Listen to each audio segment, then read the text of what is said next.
ডাল তো আপনারা অনেকভাবেই খেয়েছেন, ডালের রেসিপি সবারই জানা।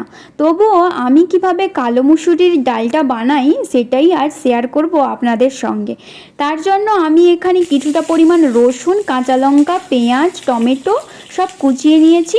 আর ডালটাকে ভালোভাবে ধুয়ে জলে আধ ঘন্টা মতো ভিজিয়ে রেখে দিয়েছি। কড়াইতে তেল দিয়ে তেলটা গরম হলে প্রথমেই তুলে দিয়েছি গোটা জিরে, একটু নাড়িয়ে তুলে দিলাম কোচানো রসুনগুলো একটু ভালোভাবে ভাজা হয়ে গেলে একটা সুন্দর স্মেল বেরোবে।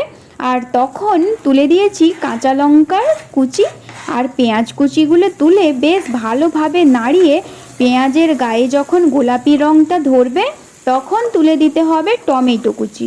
এবার বেশ ভালোভাবে নাড়িয়ে পরিমাণ মতো লবণ আর হলুদ গুঁড়ো আর লঙ্কার গুঁড়ো দিয়ে বেশ ভালোভাবে নাড়িয়ে টমেটো আর পেঁয়াজগুলো গলে যাওয়া পর্যন্ত কিন্তু ওয়েট করতে হবে একটু। এইভাবেই একদিন কালো মুসুরির ডালটা বানান, জাস্ট ওয়াও লাগে খেতে, একদম রেস্টুরেন্ট স্টাইল। আর রেস্টুরেন্টের যেমন ডালটা হয় তো ওরকমই ফ্লেভারটা আসে, খুব সুন্দর লাগে। এখানে ঝালটা আপনারা নিজেদের পরিমাণ মতন দেবেন। আমরা যেহেতু বড় তো তাই জন্য আমরা কিন্তু একটু বেশিই ঝাল খাই। বাচ্চারা থাকলে এই লঙ্কার কুচিটাও একটু কম করে দিতে পারেন, আর লঙ্কার গুঁড়োটাও স্কিপ করে দিলে কোনো অসুবিধে কিন্তু নেই।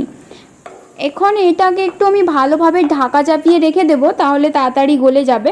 দেখুন কতটা সুন্দরভাবে গলে গেছে আর তেলটাও ছেড়ে গেছে। এখন আমি কিন্তু ভেজানো ডালটা আমি তুলে দিলাম।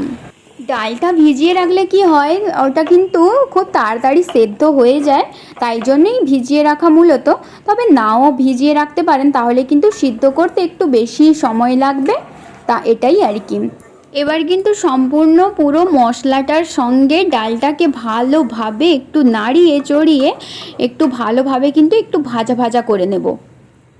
দেখতেই পাচ্ছেন এইভাবে কিছু সময় রাখলে আর কিছু সময় একটু নাড়ানাড়ি করলেই কিন্তু ডালটা সুন্দরভাবে ভাজা ভাজা হয়ে যাবে।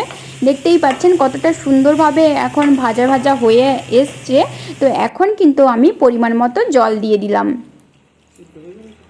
এরপর জলের পরিমাণ মতোই লবণ আর লঙ্কার গুঁড়ো দিয়ে একটু বেশ ভালোভাবে নাড়িয়ে ঢাকা চাপিয়ে কিন্তু রেখে দিতে হবে।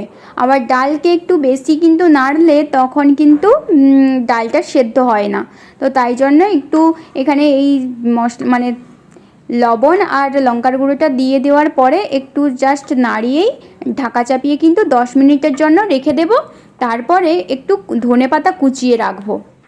তাহলে ডালটা যখন হয়ে যাবে তখন কিন্তু উপর থেকে একটু ধনেপাতা কুচিয়ে মানে ছড়িয়ে দিলেই ডালটার সুন্দর একটা ফ্লেভার আসবে, খুব সুন্দর একটা স্মেল আসবে, যেটা ডালটাও ভালো লাগবে খেতে। আর সঙ্গে ধনেপাতার গন্ধটা যখন আসবে না তখন কিন্তু অনেকটা স্বাদ বেড়ে যায়।